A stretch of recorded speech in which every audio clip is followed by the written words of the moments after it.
श्रद्धामूलक युक्ति का दोष, appeal to authority, argumentum ad verecundiam, Latin words for argument to modesty और अपील टू अथॉरिटी। श्रद्धामूलक युक्ति का तर्क दोष एक तार्किक भ्रांति है जो तब होती है जब कोई व्यक्ति किसी दावे के समर्थन में किसी अधिकारी की राय पर निर्भर करता है, विशेष रूप से ऐसे व्यक्ति की राय पर जो संबंधित क्षेत्र का विशेषज्ञ न हो।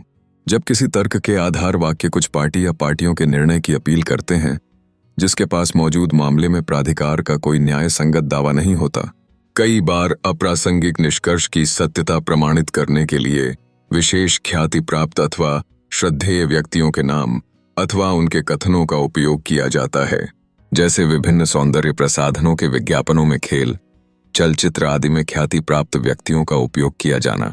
यह भ्रांति तब होती है जब कोई व्यक्ति किसी बात को साबित करने के लिए वास्तविक साक्ष्य या तार्किक तर्क देने के बजाय किसी प्रतिष्ठित व्यक्ति या सेलिब्रिटी के समर्थन का उपयोग करता है।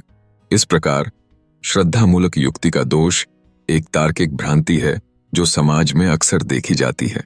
यह तब उत्पन्न होती है जब कोई व्यक्ति किसी दावे का समर्थन करने के लिए प्रतिष्ठित व्यक्ति की राय पर निर्भर करता है, विशेषकर तब जब वह व्यक्ति उस विषय का विशेषज्ञ नहीं होता।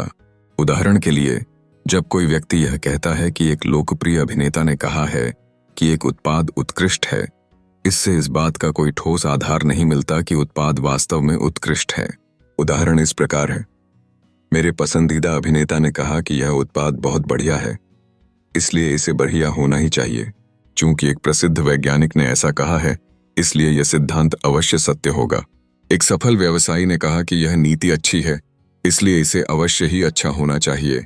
यहाँ प्रत्येक तर्क के संदर्भ में ऐसे प्रसिद्ध व्यक्तियों जैसे लोकप्रिय अभिनेता, प्रसिद्ध वैज्ञानिक, सफल व्यवसायी, उच्च अधिकारी, धार्मिक प्रमुख इत्यादि का हवाला ऐसे क्षेत्र के संदर्भ में दिया जाता है। इन प्रसिद्ध व्यक्तियों या प्राधिकारियों से संबंधित क्षेत्र भी नहीं है, जबकि यह दावा पूरी तरह से संबंधित प्राधिकरण की राय के आधार पर ही सत्य के रूप में प्रस्तुत किया जा सकता था।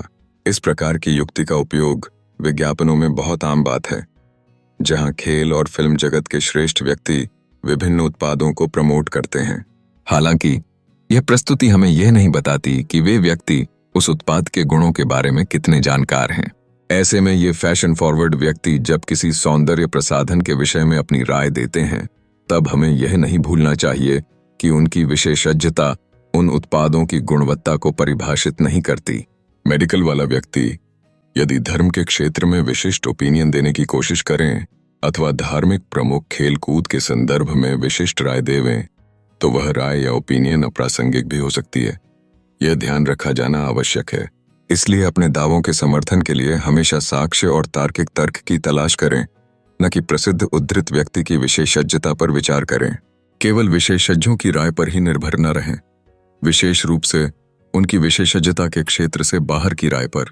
इसके अतिरिक्त यह भ्रांति विशेष रूप से तब महत्वपूर्ण हो जाती है जब कोई व्यक्ति किसी अन्य क्षेत्र के लिए ऐसे व्यक्तियों का हवाला देता है जो उस क्षेत्र में कोई विशेषज्ञता नहीं रखते।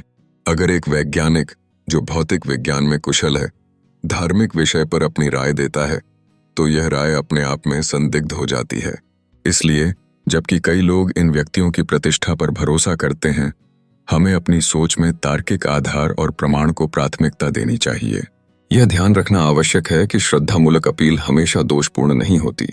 जब हम सही संदर्भ में विशेषज्ञों के विचारों का उपयोग करते हैं, तो यह वास्तव में सहायक हो सकता है। भौतिक विज्ञान के प्रश्न पर न्यूटन या आइंस्टाइन का हवाला देना या धर्म पर चर्चा करते समय धार्मिक नेताओं का उल्लेख करना सामंजस्यपूर्ण होता है। लेकिन जब हम सामान्य लोगों से किसी अभिनेता के पसंदीदा उत्पाद को अपनाने को कहते हैं, तो यह गलत ढंग से श्रद्धा का उपयोग करना है। तर्क की यह विधि हमेशा दोषपूर्ण नहीं होती, क्योंकि श्रद्धेय व्यक्ति अथवा उनके वचन, जिन्हें आप्त वचन कहा जाता है, विशेष क्षेत्र में प्रमाणित होते हैं। जैसे भौतिक विज्ञान के प्रश्न पर चर्चा करते हुए न्यूटन, आर्किमिडीज या आइंस्टाइन के नामों या उनके सिद्धांतों का उल्लेख प्रासंगिक है, अथवा नीति या धर्म की चर्चा करते हुए ईसा, गुरु नानक, राम या मोहम्मद पैगंबर का उल्लेख अप्रासंगिक नहीं है। किंतु यदि सामान्य लोगों से उस प्रकार के रेजर, ब्लेड, सिगरेट, साबुन या पंखे, टीवी सेट आदि का उपयोग करने को कहा जाए। जो अच्छे तैराक है, अच्छे क्रिकेट के खिलाड़ी या अच्छे सिनेमा स्टार की पसंद है, तो यहाँ दोष उत्पन्न होता है। इसके विपरीत किसी सिनेमा के कलाकार का उसकी अभिनय कला यानी एक्टिंग में उल्लेख किया जावे या क्रिकेट के खिलाड़ी का क्रिकेट के खेल के संबंध में उल्लेख किया जाए, तो वह सर्वथा प्रासंगिक और तर्कयुक्त होगा। किंतु यदि सामान्य लोग उनके प्रति श्रद्धा रखते हैं, तो इस श्रद्धा का दुरुपयोग किया जाना अनुचित है। इसलिए यह अनिवार्य है कि जब हम किसी दावे का समर्थन करते हैं, तो हम साक्ष्य और तार्किक तर्क पर ध्यान केंद्रित करें।